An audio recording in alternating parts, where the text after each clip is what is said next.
Mesdames, Mesdemoiselles et Messieurs, bonsoir à nouveau, bonsoir à toutes et à tous. Vous êtes encore une fois les bienvenus ici sur la tribune d'éveil des consciences. À la une donc de l'actualité internationale, les États-Unis d'Amérique viennent de trahir l'Ukraine, l'Amérique vient de trahir l'OTAN, l'Amérique vient de trahir sérieusement l'Occident et a décidé de négocier directement avec la Russie. Ça paraît bizarre, ça paraît paradoxal. C'est un revirement. Oui, dans le cadre de la ligne dure sur laquelle l'Occident a décidé de se mettre. Mais la vérité, c'est que Donald Trump, il sait ce qu'il est en train de faire. Le monsieur, il a été très clair. Il a dit que l'intérêt de l'Amérique d'abord. Tout ce qui n'arrange pas l'Amérique, il n'est pas dedans. L'intérêt de l'Amérique d'abord. Alors, il est sur cette logique. On passe par tous les moyens pour l'opposer avec Poutine. Il refuse. Carrément, il refuse. Il refuse de s'opposer. Voici là où j'aime le monsieur. Il peut prendre une décision tout à l'heure dès qu'on voit que ça ne va pas, dès qu'il a beaucoup de critiques. Allez, il laisse tomber au plus vite. Il n'est pas rancunier. C'est comme ce qui s'est passé entre lui et Elon Musk, le boss de Tesla. Leur conflit qui a fait chuter leurs différentes économies en bourse, ou même il a été cité dans un scandale. Et puis après, un scandale sexuel. Et puis par après, Elon Musk a supprimé le poste sur X. On comprend que c'est un monsieur.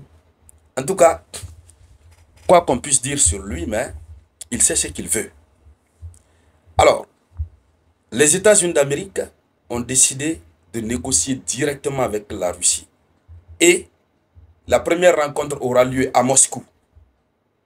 Ça veut dire, les Américains et les Russes vont parler. Quelles sont les implications de cette situation? Qu'en pense l'Occident de cette trahison? Puisqu'il faut le dire ainsi. Pour eux, la Russie est un monstre qu'il ne faut pas fréquenter. Surtout, la manière par laquelle la Russie a appuyé sur le DS de l'accélérateur dans le cadre du conflit russo-ukrainien. Alors, mesdames, mesdemoiselles et messieurs, dans le cadre de cette vidéoconférence, c'est bien sûr de cela que nous allons parler. Mais comme d'habitude, vous le savez, avant de continuer, merci de partager cette vidéoconférence au maximum. Mettez beaucoup de likes. N'oubliez pas toujours, si vous êtes nouveau ici, merci de vous abonner. Allons-y dans les profondeurs. Alors, l'information est donnée par l'ambassadeur russe aux États-Unis, Alexandre Darchev. Hier, nous avons touché un peu cet aspect, puisqu'il en avait un peu touché. Il avait dit quoi?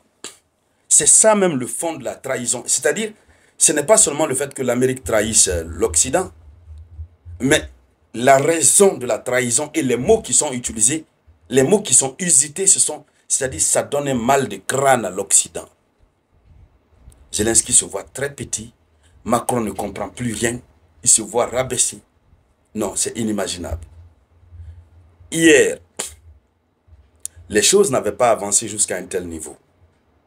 Hier, cet ambassadeur a déclaré que Washington et Moscou sont en train de voir, dans la mesure du possible, comment déplacer les négociations habituelles qui ont lieu à Istanbul vers leurs capitales respectives, avec pour objectif d'éliminer les agents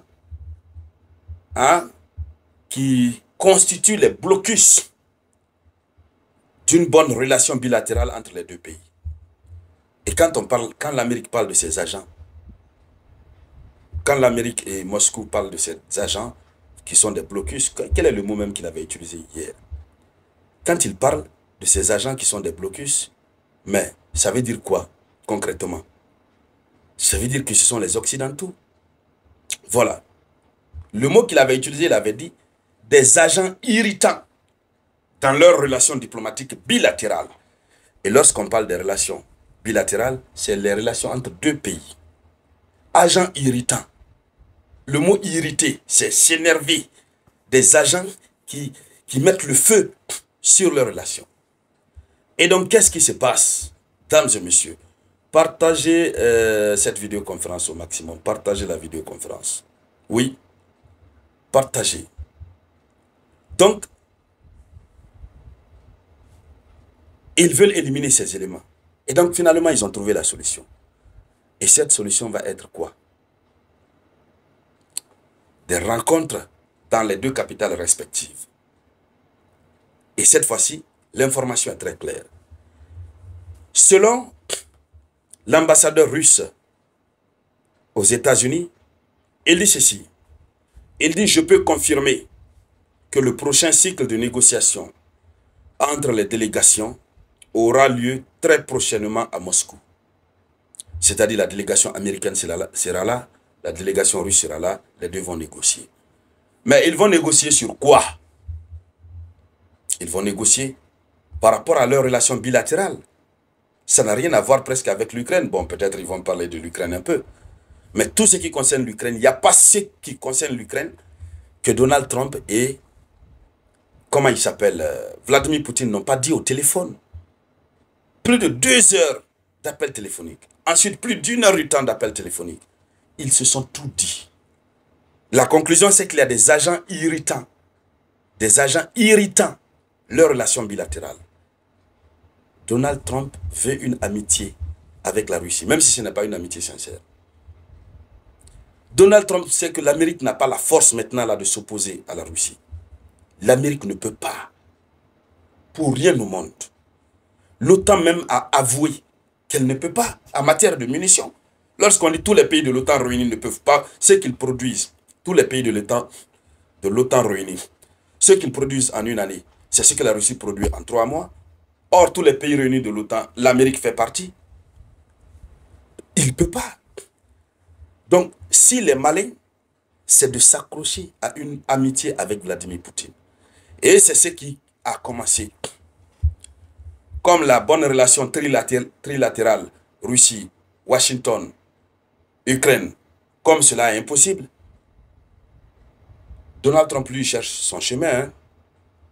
Donald Trump cherche son chemin.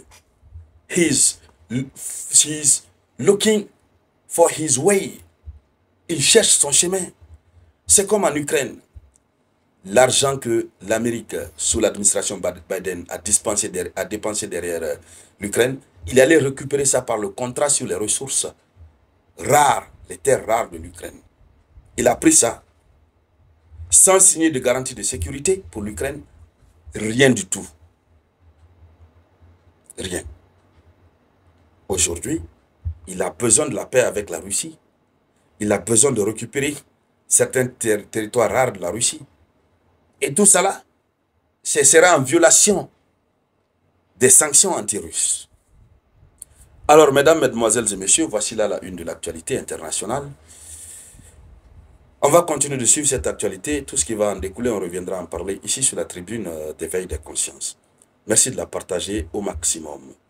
C'était la voix de votre unique samouraï.